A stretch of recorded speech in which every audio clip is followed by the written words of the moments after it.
정성산 TV를 애청해주고 계시는 모든 분들에게 감사드리며, 이번 시간에는 한동훈 지금 난리가 났다. 한겨레 한동훈은 바보 아니면 사기꾼. 한동훈은 왜 김경수를 따라 했을까? 이번 소식의 핵심 무엇이겠습니까?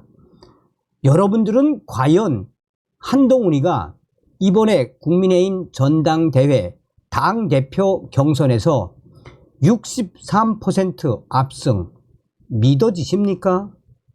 또한 한동훈이가 당대표로서 잘하기를 바랍니다. 그런데 잘하고 있습니까 지금? 정성산TV 좋아요, 구독, 알림은 큰 힘이 되겠습니다. 한겨레 엘리엇 소송 한동훈 자기 돈이어도 그랬겠나. 권태효 논설위원 실장. 지난 1일 현지 시각 한국 정부가 영국 상사법원에 낸 미국계 헤지펀드 엘리엇에 1389억 원 법률 비용 포함을 배상하라는 투자자 국가 분쟁 해결 절차 판정에 대한 취소 소송에서 패소했습니다. 애초부터 승소 가능성이 높지 않다고 대부분의 전문가들이 지적했음에도 지난해 7월 법무부는 취소 소송을 강행했습니다. 이로 인해 우리 정부가 엘리엇에 물어야 할 이자와 변호사 비용이 더 늘어났습니다. 최소 수십억 원일 것으로 추정됩니다. 이 뉴스는 주말에 전해졌고 예상을 깨지 않은 데다 내용도 복잡한 탓에 언론에서 크게 다뤄지지 않았습니다. 그대로 휘발됐습니다. 다소 긴 설명이 필요합니다. 2015년 삼성물산과 제1모직이 합병을 하게 됩니다. 삼성물산은 삼성전자의 대주주. 그런데 당시 이재용 회장의 제1모직 지분은 23.23%, 삼성물산 주식은 없었습니다. 두 회사를 합병해 이재용의 삼성물산 지분을 늘리는 게 삼성 경영권 승계의 마침표가 됩니다. 합병 때 지분이 많은 제1모직 가치는 높게, 지분이 적은 삼성물산 가치는 낮게 책정하는 게 이재용에게 유리했습니다. 지난 2015년 5월 결의안 합병 비율은 제1모직 한 주에 삼성물산 0.35주였습니다. 삼성물산 주식 7.1%를 보유한 엘리엇이 반대했습니다. 그러나 일대 주주 국민연금공단 11.21% 공단이 찬성에 통과됐습니다. 이로써 이재용 회장을 포함한 삼성 일가의 삼성물산 지분은 1.4%에서 30.4%로 늘어나 삼성전자를 안정적으로 지배하게 됐습니다. 국민연금이 평가한 적정 합병 비율은 0.46이었습니다. 경제개혁연구소는 국민연금이 이 합병 결정으로 최소 1138억 원에서 최대 1658억 원의 손해를 입었다는 보고서를 지난해 발표했습니다.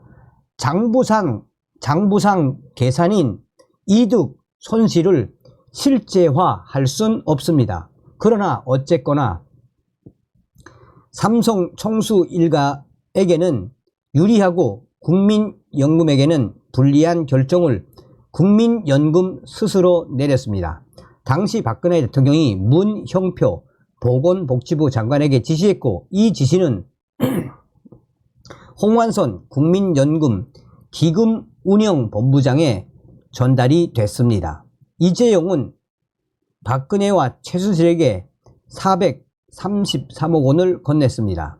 박근혜는 뇌물, 국고손실, 직권남용 혐의로 징역 22년형, 이재용은 뇌물 공여 등의 혐의로 징역 5년, 문영표와 홍완선은 직권남용 및 업무상 배임 혐의로 각각 징역 2년 6개월을 선고받았습니다. 이는 국정농단 특검 재판 결과입니다.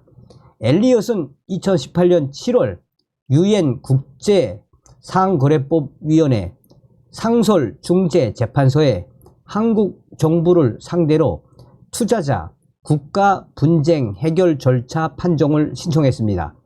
지난해 6월 20일 한국 정부가 패소했습니다.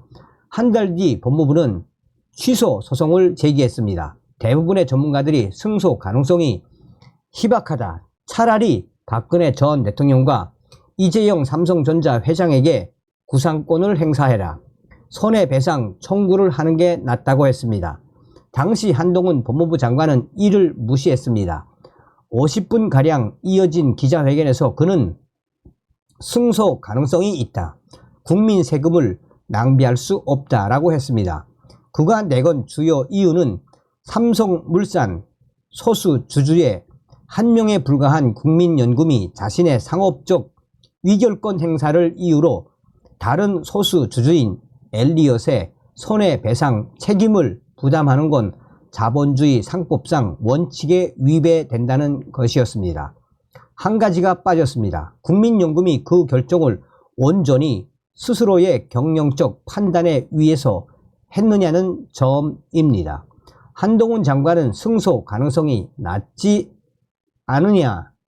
않느냐라는 기자들 질문에 충분히 저는 해볼만 한 것이라고 생각을 하고요.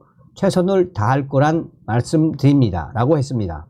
그런데 엘리엇 배상 판정은 한동훈 국민의힘 당 대표가 검사 시절 윤석열 대통령과 함께 수사한 국정농단 사건 재판 결과를 반영한 것입니다. 위치가 달라졌다고 판단마저 달라지는 건가요? 당시 회견에서 구상권 논란을 피하기 위해 소송을 하는 것 아니냐라는 질문이 있었습니다. 이에 대해 한동훈 장관은 제가 왜 그래야 하죠? 라고 되물었습니다. 예상대로 패소한 지금 법무부는 또 항소 여부를 검토하고 있다고 합니다. 지금 국민들이 묻습니다. 국민들이 왜 리스크를 계속 져야 하죠? 왜 결정을 내린 이득을 본 이들에 대한 책임은 애써 외면하는가요? 왜 자기 확신을 국민 돈으로 확인하려 하는가요?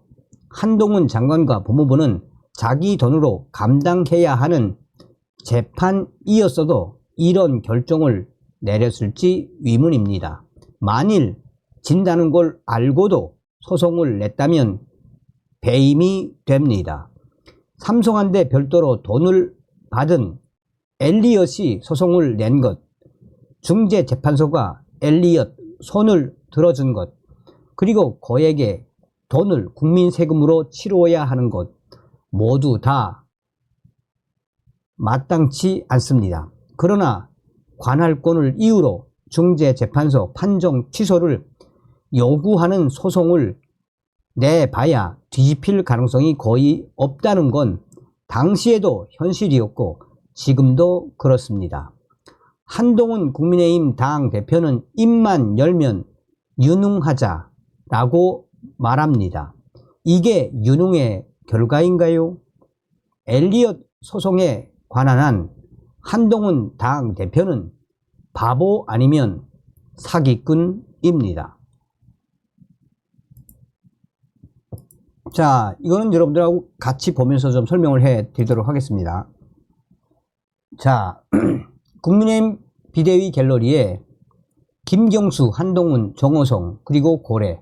한동훈은 왜 김경수를 따라하나? 자, 김경수가 2022년 5월 22일 오랜만에 여러분께 소식을 전합니다. 김경수 전 지사 배우자 김정순입니다.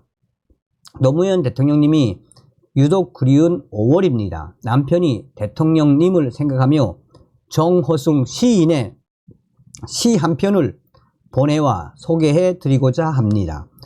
남편은 사람은 가들지언정 진실은 가들 수 없다고 굳게 믿고 있습니다. 다시 만나는 그날 더욱 강건한 모습으로 뵙겠습니다. 붙이지 않은 편지 정호승. 자, 풀잎은 쓰러져도 하늘을 보고 꽃 피기는 쉬워도 아름답긴 어려워라.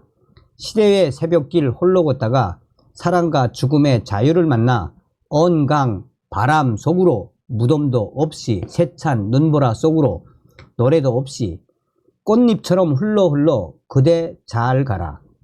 그대 눈물 이제 곧 강물 되리니 그대 사랑 이제 곧 노래 되리니 산을 입에 물고 나는 눈물의 작은 새요 뒤 돌아보지 말고 그대 잘 가라. 자, 이게 이제 올해 7월 13일 전당대회 때죠. 스스로 폭풍돼야 포항 찾은 한동훈, 정호승 싫어, 지지 호소. 폭풍 앞에서 피하거나 두려워하지 않고 기다리지 않으며 폭풍 속을 날아가는 한 마리의 새가 되겠습니다. 자, 그런데 보세요. 자, 정호승의 싫어 지지선을 했는데 여기 이제 보면은 고래를 위하여 정호승. 푸른 바다에 고래가 없다면 푸른 바다가 아니지. 마음속에 푸른 바다에 고래 한 마리 키우지 않으면 청년이 아니지.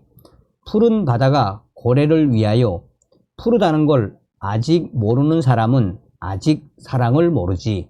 고래도 가끔 수평선 위로 치솟아 올라 별을 바라본다.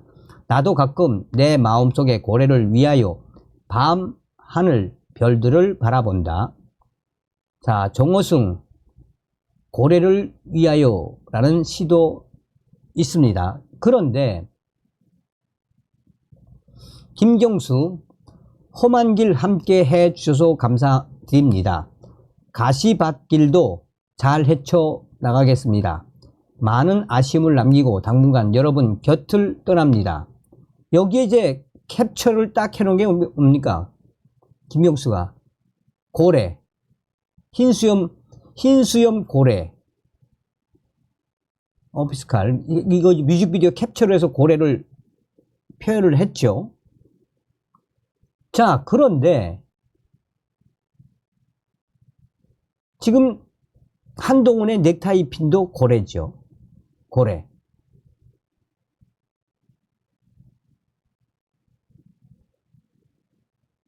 그러면서 이 유저는 아니 한동훈은 왜 김경수를 저렇게 따라하느냐. 말 한마디에 천냥의 빚을 갚고 물 한 방울에 우주가 빚겨 있다고 하지 않습니까? 한동훈의 세계관이 무엇이다? 판단은 여러분들 몫입니다. 다음 시간에 뵙겠습니다. 멸공.